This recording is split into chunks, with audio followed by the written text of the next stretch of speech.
Good morning, MedTubers.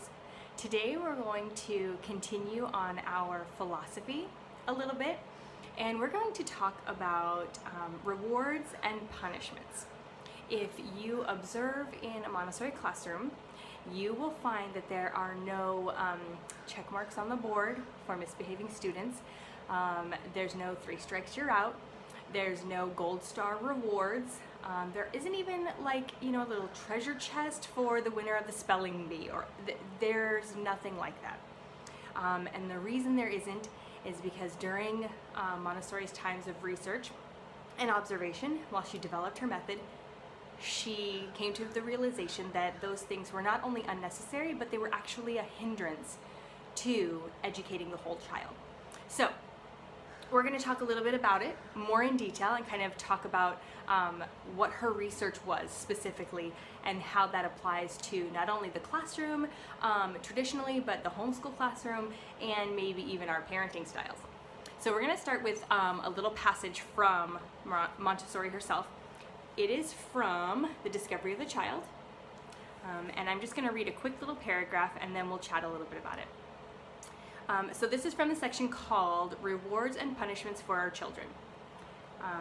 And it's the second paragraph. If you happen to get the book, you can find it easily. It's on page 59. I must confess that this experience filled me with wonder. I had been subject to the delusion of one of the most absurd procedures of ordinary education. Like others, I had believed that it was necessary to encourage a child by means of some exterior reward that would flatter his baser sentiments, such as gluttony, food snacks, vanity, telling him how wonderful he is, or self-love, in order to foster in him a spirit of work and of peace. And I was astonished when I learned that a child who is permitted to educate himself really gives up these lower instincts. I then urged the teachers to cease handing out the ordinary prizes and punishments which were no longer suited to our children, and to confine themselves to directing them gently in their work. So she observed that these encouragements externally, a little trinket here and there or a little treat, were really unnecessary to the children. And so she started encouraging her teachers that she was training to do away with them. And she talks further about how that's one of the most difficult things for teachers who come from a traditional background to let go of, is that external reward and punishment system. It's very hard for them to let go of that. And I have to say, in my training, a lot of discussion and reflection was done on myself as a teacher, because yes, I'm preparing my environment, and yes, I'm learning about all these materials that are teaching the children and how I can utilize them to teach the children, but I'm also preparing myself. I'm preparing my heart and my soul and my reaction and my blatant giveaway face of shock, whatever the case may be. I'm training myself in the method of Montessori education as well. I'm not just training my brain to use the materials, I'm training my heart to ready the philosophy to be applied to whatever situation I might encounter in a classroom. So for some teachers, letting go of those external punishments is really hard. It can tend to be a hard thing to let go of. And she goes on to explain that, how she had several teachers who had a hard time letting it go. So she talks a little bit more about examples of these situations where she was observing the fact that external rewards weren't needed, and to go with that, external punishments are not generally needed. The most she ever did was put a child in a small armchair off to the side of the room, sort of as a timeout, but not as a punishment kind of timeout. It was always approached as an opportunity to calm your body and regain control of your emotions and your senses and whatever. And she would talk about how when she would come in the morning, if there was someone in that chair, she would go to them and she would talk to them as if they were an infant, as if they were a baby. Oh, what's going on this morning? Oh man, that is really sad. Or whatever the case may be, right? So she talks to this child. This child is watching the entire classroom move about their day. This child is watching friends go through the work cycle. They're watching friends work together. They're watching friends interact with teachers and learn things. And during that watching, they're realizing what they could be doing instead, right? But Montessori said that she would come in and she would talk to that student as if they were a baby. Then she would turn her attention briefly here, but then turn to the kids in the rest of the classroom, the regular class, and she would talk to them as if they were men, grown-ups, to be accurate with our words. She didn't talk to them in that false baby talk at all. And it was because when you control your emotions, and when you not necessarily control them because they're children, they can't always do that, but when you are able to work through your emotions, you're able to function as a grown-up member of our society in this classroom. And so she made that distinction just with how she approached them. She didn't say this, that, or the other thing. She didn't bring it to their attention purposefully. She just reacted this way. She treated them as if they were a child and talked to them as if they were a child. And she made sure to acknowledge what was going on within themselves. But she turned to the rest of the class and treated them in a completely different way, so that the child in the chair could see that in order to be a part of the regular society, I need to figure out what's going on in me, and I need to figure out how to address it. So that was the most punishment that they ever did, was sitting in a chair. So in some classrooms, if you're observing in the classroom, you'll see a piece shelf, which we're gonna actually go over, I think, next week, or you'll see a piece table, and that's kind of in my classroom where I would use that space of them to go on their own. But I used to also put a child in a chair at a table, specifically children that were just too like ornery, destructive, you know, like they have it in them for whatever reason that morning. And so I would put them in a chair and I would bring work to them. They're not sitting there doing nothing by any means. I do not want a child in my class doing nothing unless they have chosen it appropriately. That's maybe a conversation for another time.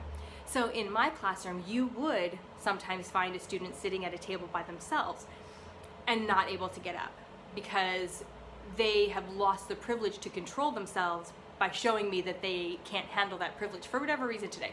And maybe I put them there for a few minutes and I let them do one job and then I come back and I talk to them, or maybe they have to do several jobs before they're ready to talk to me. That's okay. Either way, I'm gonna let them have that time to themselves to kind of calm themselves and maybe reflect on what's happening, and then when I talk to them, we have a calm conversation instead of, you know, them screaming and yelling and then me scooping them up and having to drag them out of my classroom. Whew, those days are way gone. So that's in my classroom. At home with my own children, it's not always easy and it's not always as crystal clear as that. But the key in those instances for me is to keep myself right within the method, right? So when I see something absolutely crazy and insane, I stop myself first and I look at it and I observe like Montessori would. What is actually happening here? Yes, there are blocks everywhere. And I want to like flip out because they're all over the place and we just cleaned up. But my 3 children just built a structure together, which means they use teamwork. They knocked it down together, which means they're having fun. They didn't argue about who knocked it down. They found some way for all of them to participate in this thing that has created the mess. When I look at those things that led up to the mess, I am much more likely to approach the mess in a calm manner. Okay, great, we've had fun. I'm so glad that you built the blocks. Who got to knock it down this time? You both did? That's awesome. Did somebody get a picture? Oh man, maybe we'll get a picture next time. Or next time call me and I'll take a video and we can put it on slow-mo, and I include myself into what they're doing. We have a conversation about it for a minute and then, okay, now it's time to clean up the blocks. Let's put them back on the shelf so that we can head on about our day, or let's tidy them up and put them in a corner, and then when we get home, we'll put them back on the shelf, or whatever the case may be. I find that 99.9% of the time, when I stop myself from reacting, that I can approach whatever is happening with a calm demeanor, and that helps me get out of the brain of rewards and punishments. I also, with my training, trained my brain. I don't say to my kids or anyone else's kids, "That's a beautiful picture," because it's not my job to impose beauty on something that they created. They created it. They already know it's beautiful. They don't need for me to say it. And some people would argue that that reinforcement helps them, but Montessori found that that reinforcement actually creates a dependency on external praise. I can't love this picture that I made because I love it until someone else loves it too. Can you imagine going through life that way? I'm sure you know people who go through life that way. I can't love this beautiful thing that I did. I can't be proud of this accomplishment that I made until someone else is proud of it too. And that's so sad. You can't ever be truly happy or proud or content with anything that you've done until someone else is too. That's gotta be exhausting. Like trying to find people to validate your work or your artistry or whatever the case may be. Like that, I can't imagine having to need that all the time. And yet we create it in our children by having that be the first thing that comes out of our mouth.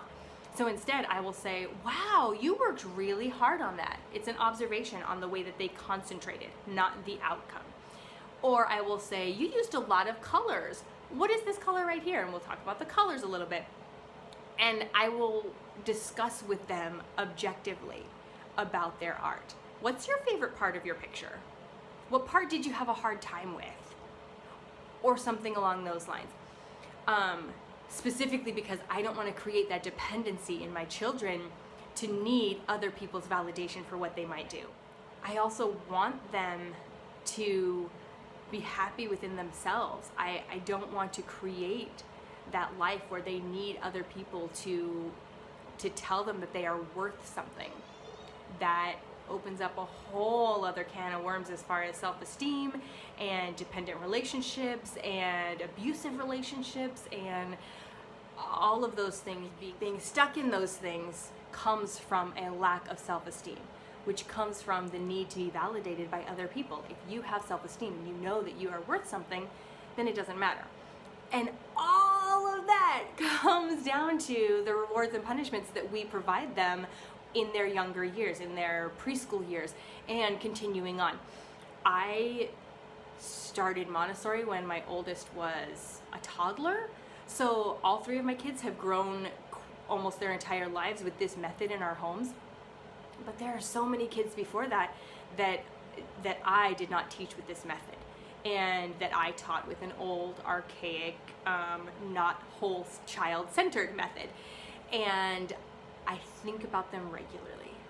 And I know that I was just a blip in their lives in the grand scheme of all of their years, but I still think about it. And I am so thankful that I don't have to think about that in years to come or worry about that in years to come with my own children. So that's a little bit about rewards and punishments from the Montessori method. If you have an extra comment or if you have something to add to that, please drop it below and let us know what you think. And as always, subscribe to our channel and you'll get notifications when we post new videos. See you next time, guys.